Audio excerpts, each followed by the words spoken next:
Hello everyone, welcome to our YouTube channel JK latest info. तो 1000 plus question वाली series जो हम start कर चुके थे उसका आज हमारा नेक्स्ट पार्ट है।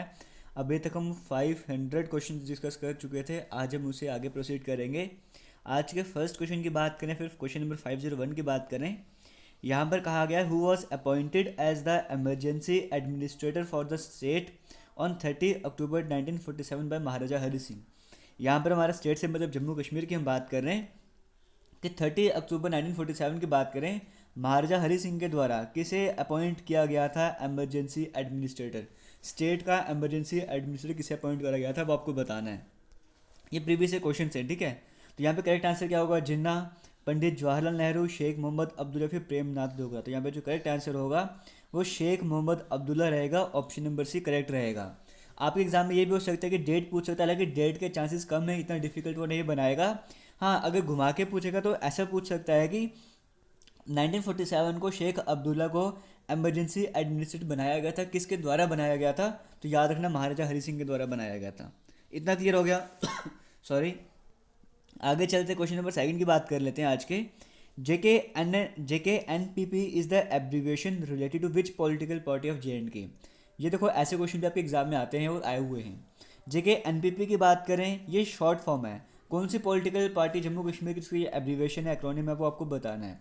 इसी तरह से जितनी भी पॉलिटिकल पार्टीज है जम्मू कश्मीर की, उनके सभी के आपको मतलब एब्रीविएशन भी की बात करो, फुल फॉर्म की बात करो, पूरे पूरे नाम आपको पता होने चाहिए। अब जेके एन पी पी की बात करें, ये क्या है? अब Jammu and Kashmir national panthers party है ना, इसका मतलब ऑप्शन नंबर सी करेक्ट हो जाएगा। इतना क्लियर हो गया? आगे चलते सॉरी। आगे चलते हैं, नेक्स्ट क्वेश्चन की बात कर लेते हैं।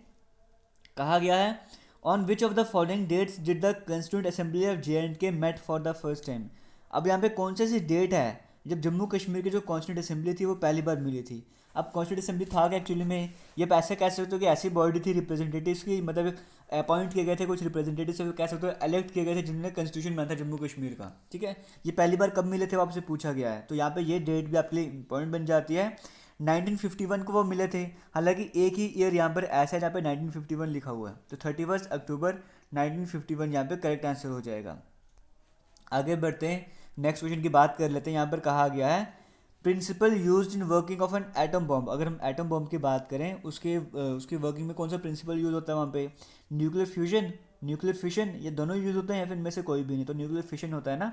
ऑप्शन नंबर बी यहाँ पे करेक्ट आंसर हो जाएगा, ठीक है।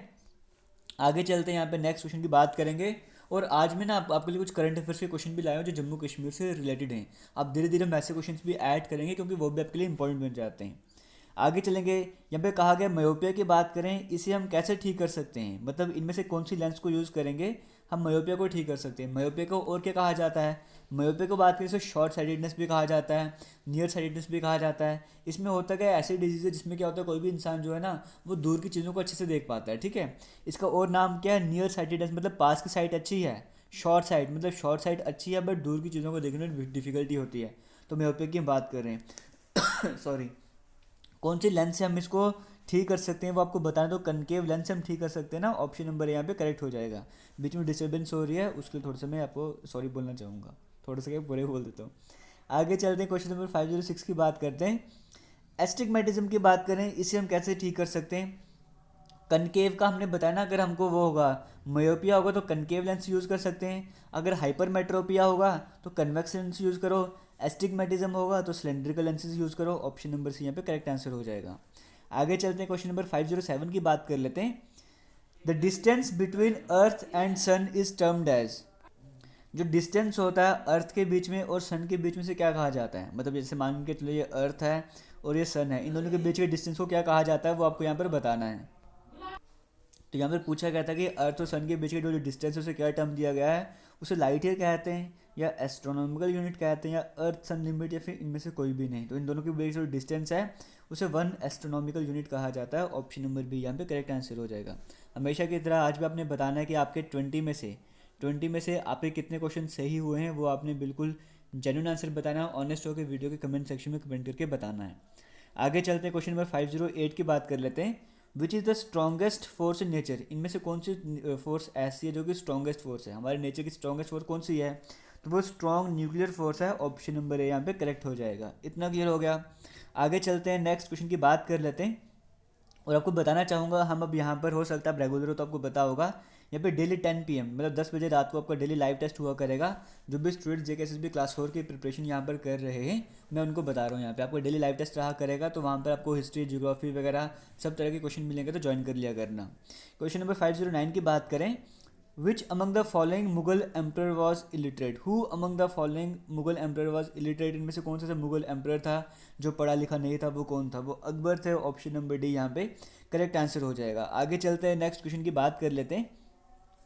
The Harappan civilisation known extent in the west, ठीक है, यहाँ पे हम ऐसे क्वेश्चन हम डिस्कस भी कर चुके हैं। हड़प्पन सिविलाइजेशन की बात करें, ठीक है, इंडस वैली सिविलाइजेशन की बात करें, अगर हम वेस्ट साइड की बात करें तो वेस्ट साइड में वो कहाँ तक था? लास्ट पॉइंट जो हमको मिला है वेस्ट साइड में, वो कौन सा है हड़प्पा सिविलाइजेशन का? तो सुरकांगडोर है ना, ऑप्शन नंबर सी यहाँ पे करेक्ट हो जाएगा, जो कि पाकिस्तान में है। इतना समझ आ गया। आगे चलते हैं, नेक्स्ट क्वेश्चन की बात करते हैं। सेम टू सेम वैसे ही क्वेश्चन है, पूछा गया इसका जो एक्सटेंट था वो ईस्टर्न साइड में कहाँ तक था? ईस्टर्न साइड की बात करें, ये कहाँ तक थी? इंडस वाली सिविलाइजेशन की बात कर लो, या फिर हड़प्पा वाली सिविलाइजेशन की बात कर लो। ईस्टर्न मोस्ट पॉइंट कौन सा था इसका? राखीगढ़ी, आलमगीरपुर, मांडा, या फिर इनमें से कोई भी नहीं। तो वो जो करेक्ट आंसर हो जाएगा, आलमगीरपुर की बात करते हैं, जो कि इंडिया में है। ऑप्शन नंबर बी यहाँ पे करेक्ट हो जाएगा। इतना समझ आ गया। आगे चलते हैं। Who was known as the grand old man of India, the grand old man of India किसे कहा जाता था, वो आपको बताना है। क्या वो बाल गंगाधर तिलक, जीके गोखले, महात्मा गांधी, दादा भाई नौरोजी? यहाँ पे करेक्ट आंसर क्या हो जाएगा? तो जीके गोखले यहाँ पर जो है वो करेक्ट आंसर हो जाएगा। नहीं, ये आंसर सही नहीं है। यहाँ पे जो करेक्ट आंसर होगा दादा भाई नौरोजी हो जाएगा। ऑप्शन नंबर डी यहाँ पे बिल्कुल सही आंसर हो जाएगा। ठीक है, आगे चलते हैं, नेक्स्ट क्वेश्चन की बात कर लेते हैं। Which state is called the sugar bowl of India, कौन सी स्टेट ऐसी है जिसे इंडिया का शुगर बाउल कहा जाता है? वो कौन सी स्टेट है? तो वो उत्तर प्रदेश है। ऑप्शन नंबर ए करेक्ट हो जाएगा, शुगर कैन की वजह से। ठीक है, ऑप्शन नंबर ए यहाँ पे करेक्ट आंसर हो जाएगा। आगे चलते हैं। Which one of the following is the highest dam in India, इनमें से कौन सा डैम ऐसा है जो इंडिया का सबसे ऊंचा डैम है, हाईएस्ट डैम है, वो कौन सा है? वो आपको बताना है।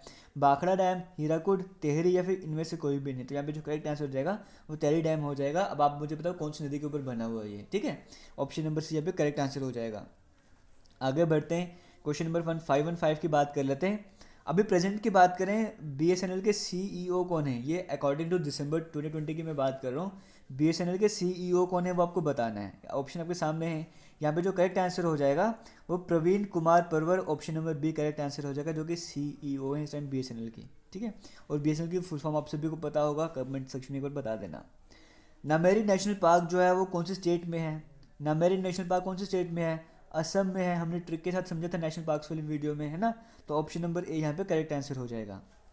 आगे चलते हैं, क्वेश्चन नंबर 517 की बात कर लेते हैं। अब ये देखो, ये थोड़े जम्मू कश्मीर से रिलेटेड करंट अफेयर्स वाले क्वेश्चन आ गए यहाँ पे। Who is the principal secretary agriculture production and farmers welfare department of JNK? Principal secretary कौन है? Agriculture production farmer welfare department, Jammu Kashmir का जो डिपार्टमेंट है, इसके प्रिंसिपल सेक्रेटरी कौन है? इनमें से वो आपको बताना है।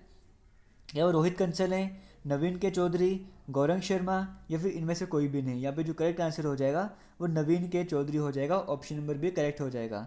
अब इस तरह के जो भी जम्मू कश्मीर में कौन क्या है, इस तरह के क्वेश्चंस भी हम आपके इस सीरीज़ में ऐड करेंगे, क्योंकि ये भी बेनिफिशियल आपके लिए रहने वाले हैं और ऐसे क्वेश्चन JKSSB में पूछे जाते हैं। ठीक है, तो ऑप्शन नंबर बी यहाँ पे करेक्ट आंसर हो जाएगा। और आपने रिसेंटली पंचायत का एग्जाम देखा अगर आपने, तो एनालिसिस किया होगा, वहाँ से हमें समझ आ गया कि हाँ JKSSB जो है वो किस तरह के करंट अफेयर्स पूछने जा रहा है, तो हम उसके अकॉर्डिंग यहाँ पे ऐड करते रहेंगे। क्वेश्चन नंबर 518 की बात करें।